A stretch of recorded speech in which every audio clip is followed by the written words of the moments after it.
Tu perds plusieurs milliers d'euros par mois si ton offre de coaching n'est pas scalable en 2025, donc que tu es bridé au niveau de ta délivrabilité par le nombre de clients que tu peux obtenir. En fait, on va voir dans cette vidéo ce que c'est qu'une offre scalable, comment j'ai pu définir la mienne et comment toi aussi tu vas pouvoir faire de même. Mais avant ça, avant de parler d'offres scalables ou d'offres tout court qui va te permettre d'aller chercher 5-10K, j'aimerais parler d'une erreur que font les débutants quand ils lancent leur activité. En fait, il y a une partie des personnes qui vont regarder cette vidéo qui sont forcément débutantes, soit qui n'ont pas obtenu leur premier client, soit carrément qui n'ont pas encore lancé leur activité de coaching. Alors, peut-être que tu vas te reconnaître dans ce genre de choses, peut-être que tu te dis, il faut que j'ai au moins 10 heures de formation pour lancer mon produit pour l'instant il n'est pas fini, il faut que mon premier client il ait toutes les ressources dès le début, dès que je l'ai obtenu, dès que je l'ai closé, il faut qu'il ait tout dès le début, et moi je suis quelqu'un de perfectionniste de toute façon, j'aime pas faire les choses à moitié, je veux que tout soit parfait avant de démarrer. Alors, en réalité, vouloir construire le produit parfait dès le début, c'est tout simplement impossible. Pourquoi est-ce que c'est impossible? Parce que c'est uniquement avec les retours, les feedbacks de ton client que tu pourras rajouter ce qui est nécessaire pour lui et pas des formations qui sont là pour faire belle, enfin pour faire beau, mais qui servent en réalité à rien.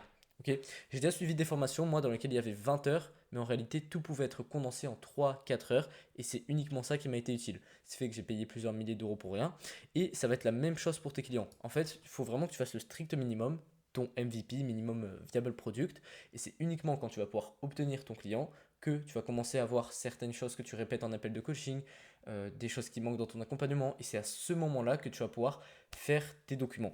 La deuxième chose, la première chose déjà c'est que c'est impossible du coup, et la deuxième chose c'est que ça sert tout simplement à rien, à part perdre du temps, de l'énergie à faire ces formations, sachant que tu ne sais même pas si elles sont utiles, et même tu vas perdre de l'argent, car c'est du temps en moins que tu vas passer sur ton acquisition. Tu vas probablement passer plusieurs semaines là-dessus, alors qu'en réalité ce qu'il faut faire, c'est faire l'inverse. C'est d'abord construire son MVP, le plus rapidement possible, mettre 100% de ton focus sur l'acquisition client, prospection, vente, créa de contenu. En gros, littéralement, moi, si je démarrais mon activité de coaching aujourd'hui, je mettrais au clair mon offre, mon avatar client, je ferai mon MVP avec quelques documents qui me prennent 2-3 après-midi, et puis je commencerai à refaire mon contenu, recommencer ma prospection, réserver des appels pour pouvoir close.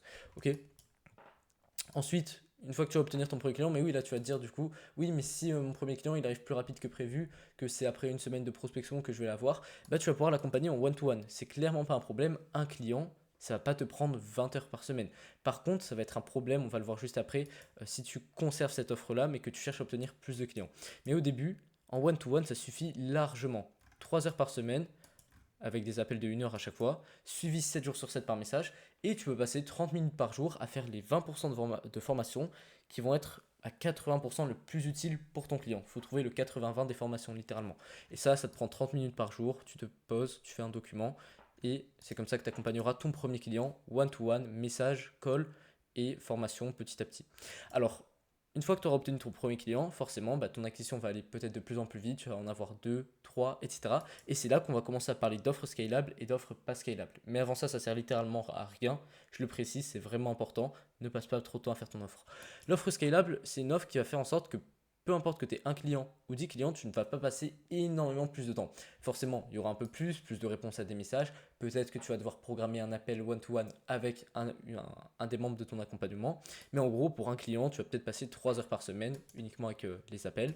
Avec 10 clients, tu vas peut-être passer 5 heures par semaine, 6 à la limite. Mais tu vois, entre 1 et 10 clients, c'est 10 fois le revenu. Et pourtant, tu passes quoi? Tu passes même pas le, 2 fois plus de temps.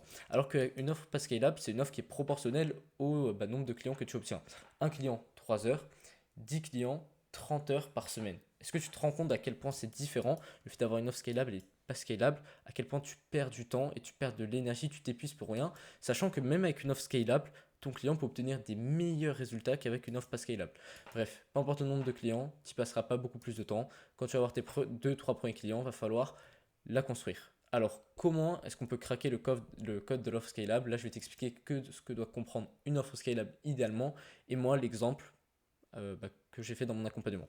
Déjà, les prérequis pour pouvoir construire une offre scalable, c'est déjà d'être niché, avoir des clients au profil similaire. Forcément, si d'un côté, tu as, je sais pas, t'es coach en investissement, d'un côté, tu as un mec qui a 100 000 euros sur son compte et d'un autre, tu as quelqu'un qui a 1000 euros enfin, à investir, bah forcément, ça va pas du tout être la même situation et les appels de groupe ne vont pas du tout être pertinents. Alors que si tu prends des clients qui ont à peu près un profil assez similaire, qui sont donc confrontés aux mêmes problématiques, qui vont avoir la même progression, là, tu vas pouvoir faire des appels de groupe et chacun va pouvoir tirer par profit de la progression de l'autre. Donc être niché pour avoir des clients au profil similaire, tu désignes ton accompagnement pour ton avatar client, et plus ton prospect il va être similaire à ton avatar client, plus ça va être pertinent de le faire rejoindre. Attention, ça ne veut pas dire que si ton prospect ne correspond pas à 100% à ton avatar client, tu ne peux pas le faire entrer dans ton accompagnement. Moi, j'étais spécialisé dans la niche des coachs sportifs, et pourtant j'ai accepté des personnes qui ne sont pas forcément dans cette niche-là. Pourtant, je leur permets d'obtenir des résultats. C'est pas parce qu'il ne correspond pas à 100% que tu ne peux pas l'aider derrière.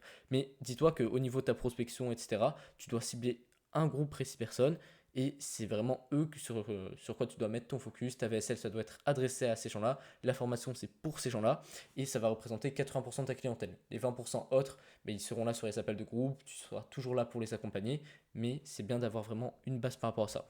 Et du coup, si tu as ta niche, tu as ton avatar client, tu fais en sorte d'obtenir des clients qui correspondent à peu près à cet avatar. Tu vas pouvoir faire des appels de groupe pertinents, chacun aura une situation similaire, comme j'ai expliqué, un espace formation qui leur seront utiles, puisque chacun a la situation que tu expliques dans tes formations, etc. Et le groupe communautaire, tous la même situation, tous la même avancée, tous les mêmes problématiques, tous les mêmes ressources que tu vas pouvoir partager qui vont leur être pertinentes.